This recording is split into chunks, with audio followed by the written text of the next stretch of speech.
Hello, my name is Taishi Laforet. Welcome to my corner of the internet. I wanted to share my thoughts on Stellar Blade before it comes out. I have been playing the demo a lot, but before I kind of get into it, I just kind of want to talk about where I'm coming from as a fan of this work. So, basically, I've known about Hyung Tae Kim's works for a while now. I think the first piece of work that I saw of his was character art from War of Genesis 3, specifically, and that was a long time ago. So I've been a fan of his work for a while, and continue to still be. So when I saw the Project Eve trailer, what was it, 4 or 5 years ago, I saw his name in the credits, and I was really excited for what was next to come. And then it kind of went silent for a bit, and now that it's kind of popped up and the demo is out, I'm here to talk about it. So, the game looks great visually. Character design is great. The backgrounds, the visuals, all next generation for sure, right? I wouldn't play it in resolution mode though, as it does lower the frame rate to 30 frames per second. It does end up feeling very choppy, and even the physics of some objects end up very unrealistic. They become very floaty, so I don't recommend playing in resolution mode. Maybe, hopefully, they could do something through patches during the full release, but for the demo it was no good. Just play it in balance mode. It does a good job of providing the best of both worlds. One of the settings that was in the game that I thought was really cute was the choice of long ponytail and short ponytail. Now, I personally love the long ponytail and will be using that through my playthrough, but I can understand why some people may want to use short ponytail. It can be a little bit distracting because of how the hair moves and the hair physics works, but I kind of like it because it kind of reminds me of PS2 game Shinobi, where your scarf would be whooshing and swishing accordingly with your movements. So I really like how that works. I know it's a little bit heavily reliant on the physics engine, but I do believe there are some keyframes that they do use to kind of keep the hair flowing in a way that's, that works with the animation. On the topic of Eve, of course, I am a fan of her design. I think it fits well into the sci-fi theme. I mean, she is from an advanced civilization outside of Earth, after all. But oh man, do I love the animations that the animators have done for this game. Just like even starting with her idling stance, right? She's just standing there. While there aren't any extra poses while idling for an extended period of time, I think the animators do a good job of keeping the poses striking enough. Like, maybe your one foot is on a higher platform, and Eve will have a different stance for that. And I mean, like, everyone knows the ladder pose, right? So when I first saw that, I was like, that's a really sick way to scale down a ladder. That was my only thought, I swear. There was also the different swimming speeds. That was nice to have. On the topic of swimming, I think the one animation that I think they missed was just a diving animation when you're jumping into the water from like maybe a higher place. So one other thing kind of about her animations that I thought could have used a bit more work is just Eve's facial expressions when you're just running around freely. Kind of similar to the whole idling animation thing. I think having a bit more expression during other portions of exploring would be nice. I get that she's kind of a stoic character, but we do know she does have emotions. We see it in the introduction, prologue, tutorial part of the game. Within the cutscenes, I just think that'd be nice if they used some of those expressions within the actual gameplay itself, just to give it a bit more personality. Again, it's a small thing for me, since, again, we aren't usually playing the character from face on camera view, but it's nice to have. However, that does not mean that Eve does not have any expressions. I think one of the things that I look forward to is Eve's development as a character, as shown through the clip show at the end of the demo. When Eve was talking about the plants and the little birds, it was to me, I thought that was adorable, and I think that's part of what her character progression is going to be like. I like that type of theme and direction that the character is going with. It reminds me of one of my favorite manga series, which isn't an action-oriented or anything, but it's called Aria. It's by Kozue Amano. You know, someone from a advanced civilization comes to a place that has less advanced technology and just kind of learns about the world as we, the player, also learns about the world. I just hope to see her further develop as a character along with the story, and hopefully by the end I'll be happy or satisfied with it. Well, I think that's enough about Eve and, you know, how I want her character direction to kind of go. I think what they're doing with her as well is good enough. Next character I'll talk about here is Taki. Taki is the leader of Eve's squad. She has a long sword, and I mean, I don't really have much else to say about her because if you played the demo, you know what happens. So I'm not really disappointed about that or anything, but you know, maybe they might have something with the side story about her. That'd be really cool to have. If we can get an upgrade to the Stellar Blade, because there is no other equipments other than long-range weapons, right? Your melee weapon is always going to be the Stellar Blade. Hopefully, maybe, you know, you can get a longer sword like Taki's, and that'd be interesting to kind of change up the fighting styles that are available to Eve. But really, that's just all I can really hope for at this point.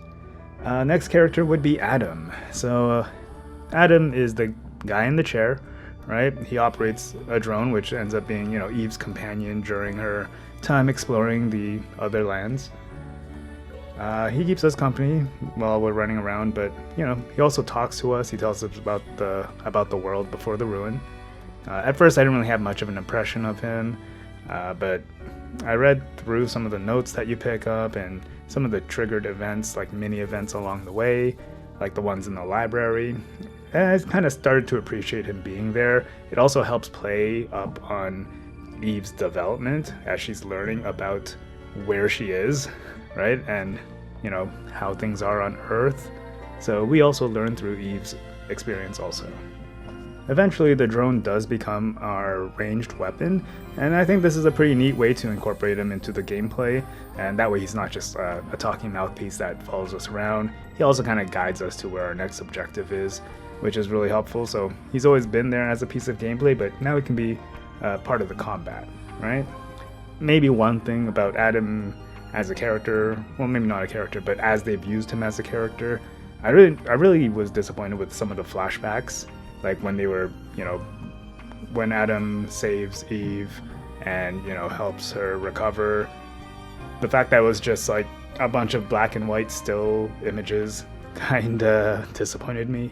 I was like, you know, figured there'd be a little bit more to that, but it's a small thing, and if it gets expanded on later, that'd be great. So that's basically all the characters in the demo. I'm just gonna start talking about the gameplay now. You can run, jump, swim, climb, and that's great. The place that the demo mainly takes place in is called 807. It's a city. You start in the streets and eventually make it to the parking lot. It does seem a little bit linear at first, but it does have a lot of branching paths, which is great because it really gives you the feeling that the area is a lot bigger than it is, and it does reward you for going down those branching paths. This is where you would start finding those memos that are left behind by some people, or some items and upgrades, and that just helps you along your journey.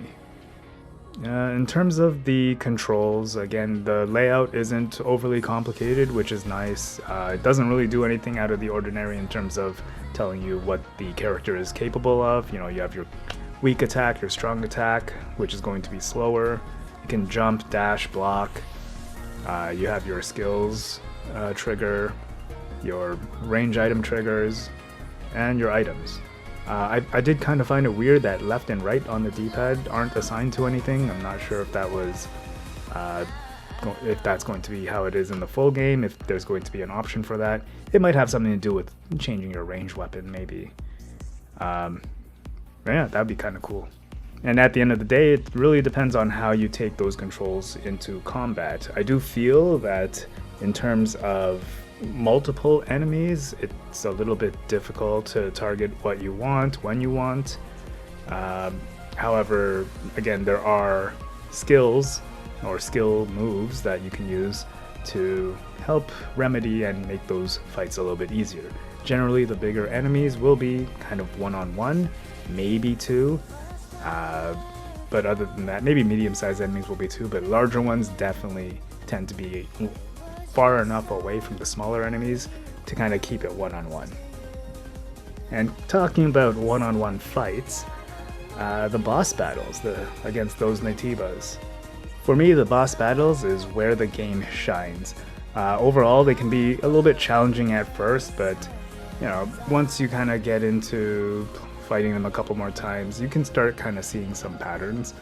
For example, both bosses in the demo, Abaddon and Stalker, I can get them to start with the same two moves every time. And then after that, it's just figuring out what their patterns are. So they can be a little bit predictable at the start, but they do have enough variation that it can be challenging. The bigger opponents tend to have more tell on their wind-ups and on their attacks, which gives you time to parry, which is, to me, the best way to fight the boss battles, because you parry them enough and get them to kind of stagger. You can use your retribution attack, which is great because I love cinematic battles. So anytime that I find a new enemy, it's going to be my mission to parry them, use retribution at least once so I can at least see the animation, and then after that, I just go ahead and wail on them until they're done and parry them some more if I can. The retribution attack is probably one of my favorite features, to the point where I would fight the boss by only parrying and using retribution. I will not use the other attacks. And it was a nice challenge for the demo bosses. I don't know if I'll do that for all the bosses, but it does sound like a fun time. Other than the boss battles, there are still the general Naitiba enemies along the way. I do like the fact that some of them do hide in plain sight. It's like a horror game that so you can basically destroy some statues, and some of them are actual Naitiba enemies that you need to fight after. If you get close enough, they'll attack you, or if you attack them first, you'll see that, oh no, they did not crumble to pieces. This is an actual enemy, and then you end up having to fight them. That being cool and all, it still doesn't top the jump scares, because you turn a corner and then they just lunge at you. And every single one that I encountered, I jumped. Like, they got me. I did not expect it. So I do appreciate that they have different ways to encounter enemies. Some of them just burst through the wall like the Kool-Aid Man. But yeah. And there's enough variety of enemies. There's definitely the heavy with the big shield, right? They have their own grab moves. It's nice that the Naitiba have their own special attacks, right? Even the generic enemies. So I hope the full version of the game has a lot more fun enemies and also even more bosses. I hope they have a good number of bosses to fight, because I would love to try to do challenge runs with them. They're just a lot of fun to fight. So during the time that the demo was out, there was a glitch discovered that lets you skip the Abaddon fight, which is the first boss fight of the game. It's really cool that we were able to find that, because that unlocks so much more content on the other side of that parking lot area, and there's at least 2 new enemies.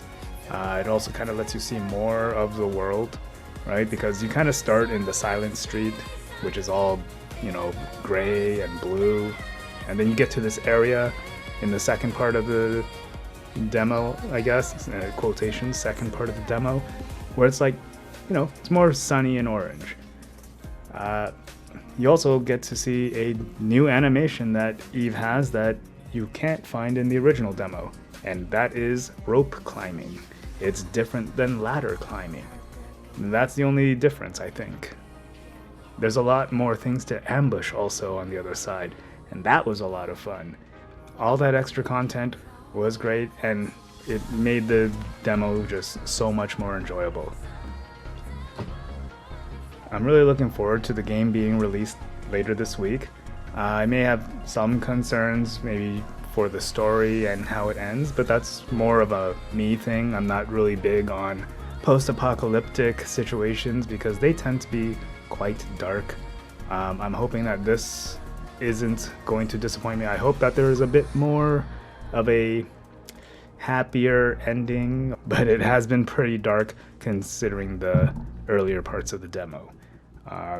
Like, look what happened to Taki, right? Great assets, only used once, maybe she'll be back later, who knows. Still, I cannot wait till it comes out. I will be streaming it on my Twitch. Well, those are my thoughts on Stellar Blade. And are you looking forward to the game? I'm waiting for my physical copy. And did any of my opinions change or reinforce your thoughts about it? You can share your thoughts in the comments below, or don't. It's all my opinion anyway. But yeah, if you do play the game, please go ahead and enjoy Stellar Blade. Ta-ta for now.